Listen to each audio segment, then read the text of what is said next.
अस्सलामुअलैकुम। आज हम बॉडी डिस्मॉर्फिक डिसऑर्डर को डिस्कस करेंगे।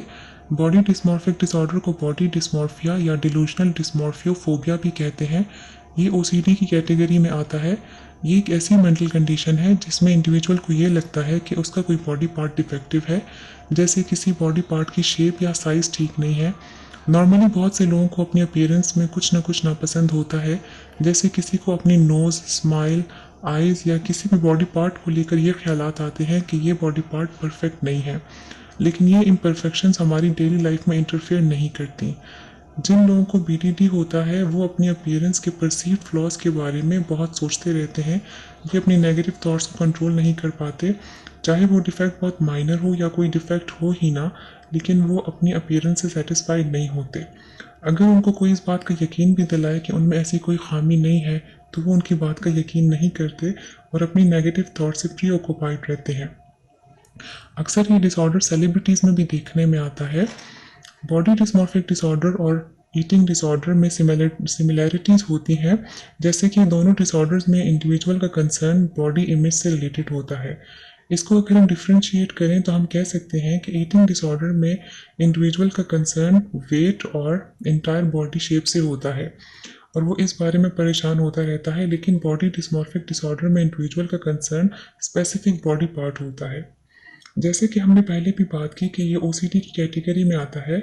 ओसीडी में डिस्ट्रेसिंग थॉट्स और फियर्स होते हैं जो इंडिविजुअल कंट्रोल नहीं कर पा रहा होता और उसको उसकी वजह से एंग्जाइटी होती है, और उस एंग्जाइटी को रिड्यूस करने के लिए वो रिपीटेडली कुछ एक्टिविटीज़ करता है जिसको हम कंपल्शंस कहते हैं। बॉडी डिस्मॉर्फिक डिसऑर्डर में भी इंडिविजुअल प्री ऑक्यूपाइड रहता है बॉडी रिलेटेड डिफेक्ट से, और उसको डिस्ट्रेसिंग थॉट्स आती हैं और उसको एंग्जाइटी होती है, जिसको कम करने के लिए वो कुछ बिहेवियर रिपीट करता रहता है, जैसे कि वो बार बार मिरर चेक करेगा या स्किन पिकिंग करेगा। ऐसे इंडिविजुअल्स उनकी डेली लाइफ फंक्शनिंग अफेक्ट हो रही होती है, वो सोशल सिचुएशंस को अवॉइड करने लग जाते हैं, उनकी लाइफ में डिस्ट्रेस कॉज हो रहा होता है और सिवियर केसेस में ऐसे इंडिविजुअल सुसाइडल अटेम्प्ट्स भी करते हैं। बॉडी डिस्मॉर्फिक डिसऑर्डर के सिम्टम्स की अगर बात करें तो इन इंडिविजुअल्स को अपनी अपीयरेंस के परसीव्ड फ्लॉस को लेकर प्री ऑक्यूपेशन रहती है।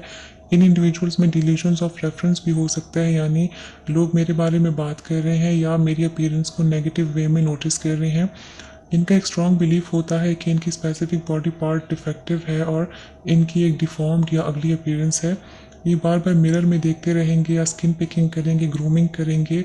ये कॉस्मेटिक प्रोसीजर्स भी अप्लाई करेंगे, जैसे कि प्लास्टिक सर्जरीज करेंगे, लेकिन इनको सेटिस्फेक्शन नहीं मिलती। ये अपने परसीव फ्लॉज को हाइड करने के लिए ऐसी स्टाइलिंग या मेकअप करेंगे, अपने आप को कॉन्स्टेंटली कंपेयर करते रहेंगे औरों के साथ। ये रीअश्योरेंस चाहते हैं, लेकिन अगर इनको कोई यकीन भी दिलाता रहे कि इनमें ऐसी कोई खामी नहीं है, तो ये उनकी बात का यकीन नहीं करते। सोशल सिचुएशंस को अवॉइड करने लग जाते हैं। इनकी ये थॉट्स और रिपीटेटिव बिहेवियर ये इसको कंट्रोल नहीं कर पा रहे होते और ये इनकी लाइफ में डिस्ट्रेस कॉज कर रहा होता है। इनकी डेली लाइफ फंक्शनिंग इससे अफेक्ट हो रही होती है। कुछ पॉसिबल कॉजेज़ हैं जिनकी वजह से बॉडी डिस्मॉर्फिक डिसऑर्डर डेवलप हो सकता है, जैसे कि ये डिसऑर्डर इनहेरिटेड भी हो सकता है। एक स्टडी के मुताबिक 8% लोगों में ये डिसऑर्डर इनहेरिटेड होता है, यानी फैमिली में रन कर रहा होता है।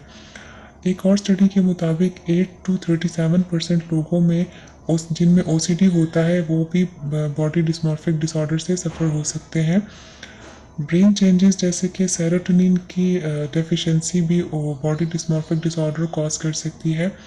चाइल्डहुड में अगर ऐसे एक्सपीरियंसेस हैं जैसे कि बॉडी शेमिंग एक्सपीरियंसेस हैं या कोई और स्ट्रेसफुल एक्सपीरियंस है, तो वो भी बॉडी डिस्मॉर्फिक डिसऑर्डर को डेवलप कर सकता है। आखिर में बात कर लेते हैं बॉडी डिस्मॉर्फिक डिसऑर्डर के ट्रीटमेंट पर। इस डिसऑर्डर के ट्रीटमेंट में मेडिकेशन और साइकोथेरेपी दोनों यूज़ की जाती हैं। मेडिकेशन के थ्रू सेरोटोनिन लेवल को इंक्रीज़ किया जाता है। साइकोथेरेपी में सीबीटी यानी कॉग्निटिव बिहेवियरल थेरेपी यूज़ की जाती है, जिसका मेन फोकस इंडिविजुअल की नेगेटिव थॉट्स और उसके बिहेवियर को चेंज करने पर होता है। इंडिविजुअल अपनी नेगेटिव थॉट्स को एवेल्युएट करता है, अपने इमोशनल रिएक्शन और बिहेवियर को मैनेज करना सीखता है।